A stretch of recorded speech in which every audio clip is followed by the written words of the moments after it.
Good evening, all you hockey fans out there, and welcome to the second edition of Puck Ponders, where we talk everything hockey from slap shots to off-ice scandals. I'm joined here tonight by iFunny user msavard91. Say hello to everyone. Hey. So, we got quite a Pleasure few to be things to here. talk about today, so let's just dive right into it. First things first, the Islanders have a new alternate jersey. Just like their new fellow brother at the Barclays Center, the Nets, they will be sporting black and white jerseys. Very untraditional from their blue and orange. Savard, what do you think of this? They're awful. I have no problem with going against tradition or anything, like just to make something different, but those jerseys are awful. Like, you could have used the traditional blue and orange and made something cool with that, maybe add a little black and white in there, but those are just so uncreative and just bad in general. I kind of think contrary. I think they could have incorporated more of their normal colors, but to me, an alternate jersey needs to be clearly distinctive from their home and or away. Like, for example, the Rangers alternate, I don't even see as an alternate. It's just a darker shade of blue and it has New York written on the front instead of Rangers. It's not, I wouldn't pay extra to go see them in that different. And even with the Devils, but with this, with the black, it's different. Also, it's a lot more casual. Like, I could definitely wear it more around. Then again, I don't think they should. I don't think. It's not the worst that you could do. The worst goes to Buffalo. Yeah, you can't do worse than Buffalo's third jerseys.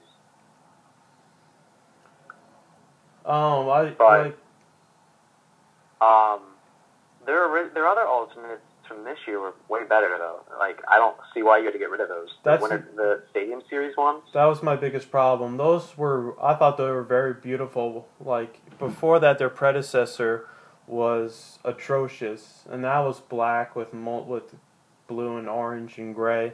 So, like, why change something that's perfect? That's the only thing I'm upset about. Anyway. Yeah, those old alternates from last year were one of the better alternates in the league.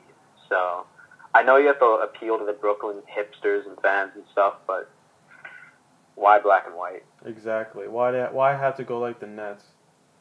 Just be your own self. It already sucks enough you're in a shitty stadium.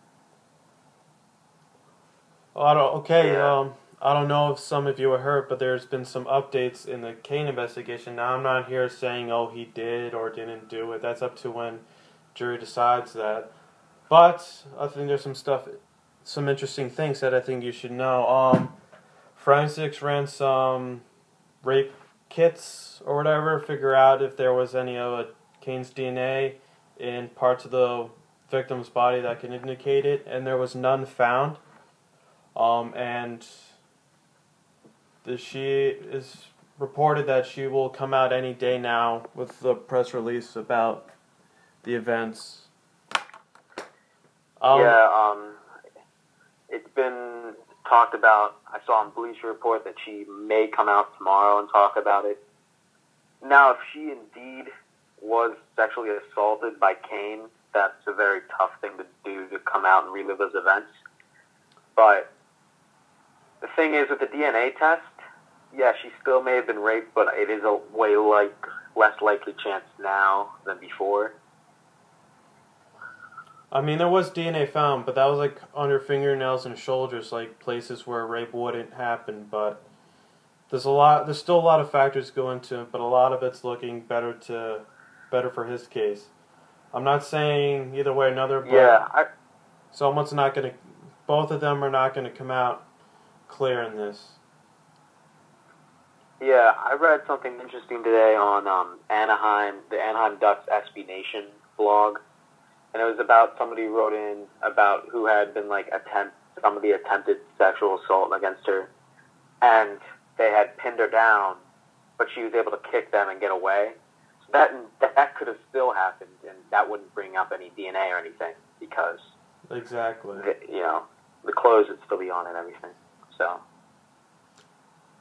hopefully I think this is. So it's no, like it's not solved yet or anything. Like you can't say it's case closed. Yeah, I think we're not gonna find out the verdict for a while, but.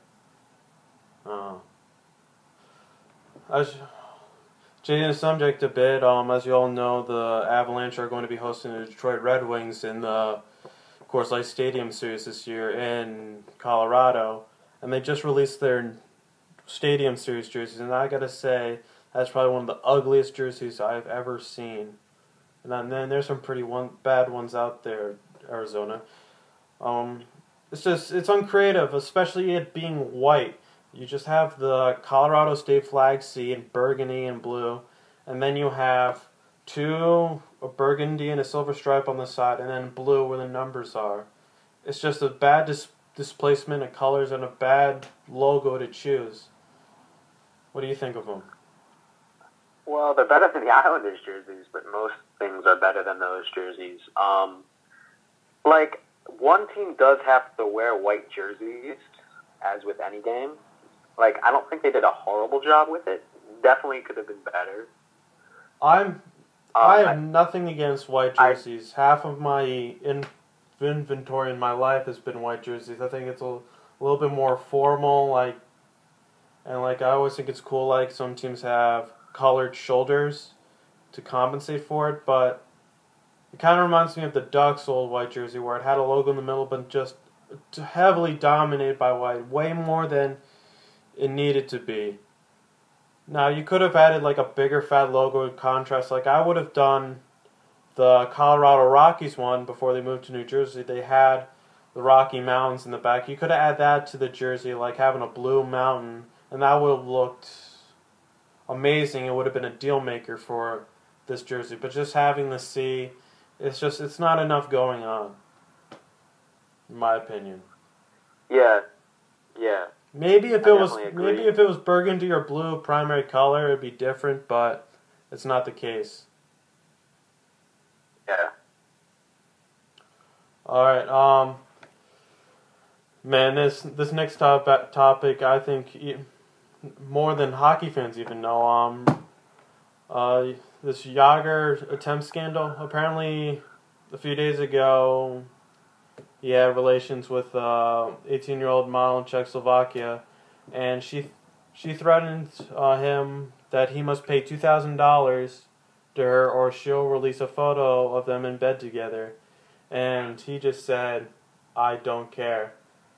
I thought this was hilarious. I mean, the guy's single. It's no problem for him. Who does he care if people knows? And apparently, she's getting a lot of backlash for it. She was apparently dating someone already at the time, so that's not going well. What do you think of it? Well, yeah, I thought it was great too. I don't care. Basically, what he said, and not much to make of it. It's what basically anybody who's near the end of their career in anything, they just stop caring and they just kind of start to do whatever they want and say whatever they want. Kind of like an elderly person who's kind of close to death, just gonna say whatever. Well, Yager's like a national hero in Czechoslovakia, so if you're able to, and he still makes a lot of money, so if you're able to try to get something out of him, but what you realize, Yager's a very straightforward and doesn't give two shits about anything, so I think maybe she took inspiration from the Kane victim and trying to get money out of something, but it backfired on her. I give props to him for just making it something funny and not something to worry about. I don't know. It's not big important, but I thought it was interesting. Yeah. Just still that line, "I don't care. Release the pictures." And then she does, and nothing's going to happen, really, out of this. It's just going to make Yager even more of a legend. Yeah, and you think, how could he have been more of a legend? Oh, there you go. I don't care. Speaking about importance, it seems like someone's career is in the line. Top Islanders prospect Ho Sang was demoted and sent to the minor leagues for the whole year for being late to Islanders training camp. I don't know the cause. I don't know if, probably from what it sounded like it was of his own cause. It wasn't outside cause like traffic or family emergency. But do you think the punishment fits the crime, or do you think the Islanders organization went over the top with this one, especially with how big a prospect he is? Well, considering he's slated to play with John Tavares and Anders Lee in the preseason, which those are the top two line mates you can get basically on New York. That, dude, it's your big chance to show who you are, get in the league. Like, I don't think he would have made the league, the NHL this year anyways. He was a late first-round pick. I think he probably would have waited another year, maybe even played in the A. But it's your big shot to show everybody how good you are, and you just sleep in and just are late. It'd be hilarious if it was something stupid like his alarm didn't work, and that's how this all happened, but I doubt it was that. Yeah, it just teams are not having a good training camp. We're gonna talk about preseason, but just some of these stories at training camp. I mean, Helm on the Red Wings hurt by his own teammate, out for a few weeks. Brendan Saad of the Blue Jackets gets whaled in the teeth. He's probably having a root canal now, and will probably be out for maybe all the preseason. Hopefully none the rest of the season. Patrick Elias has a leg injury. He's out for all of preseason. It's just amazing, all these injuries that are happening from friendly fire. It's not small players either. Yeah, like that's gonna happen in preseason. Like almost all these guys are just out for just the preseason, except maybe Darren Helm. He might be out a little into the season. Seth Griffin from the Bruins suffered an MCL sprain against the Devils in the first game, and he was a guy I was expecting big things out of, and hopefully to make the team because he's a small little skilled guy. But it's gonna happen. You're gonna many guys will get injured. It happens just like the Olympics. Just it's game doesn't count towards any regular season or anything, but injuries happen in hockey, and you have to deal with it.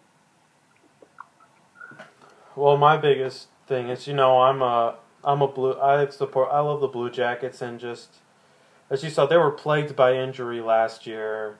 The only reason they didn't make the playoffs, and the biggest signing they had this year, and the biggest thing to make them a threat in the biggest Eastern Conference division, and he's currently injured. I hope this isn't signs of another bad year.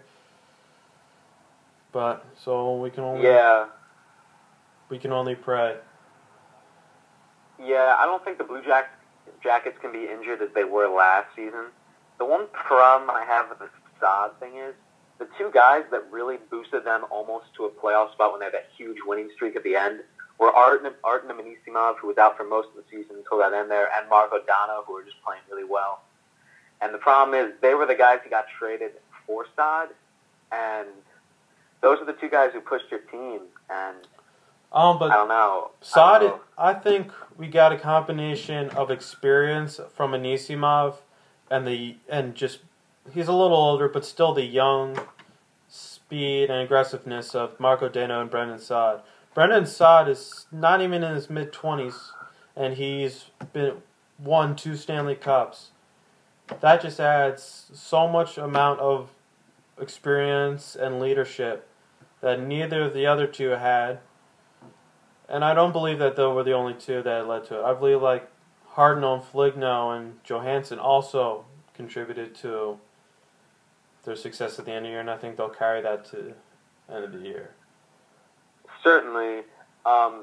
Yeah, but the main thing was those guys weren't injured. Correct me if I'm wrong, Dono was a late season call-up. He was. He scored 20-something points in 30 games, and Anisimov was out most of the year. The thing is with Cups, Daniel Carcillo has won 2 Cups. There's some guys who aren't that good that have won 2 Cups. Brendan Saad's a good player, but he's only 22. I don't know how much leadership he can bring. I think it'll be more interesting with playoffs. That's But no one Yeah. has gained Stanley Cup experience players as much as the Dallas Stars.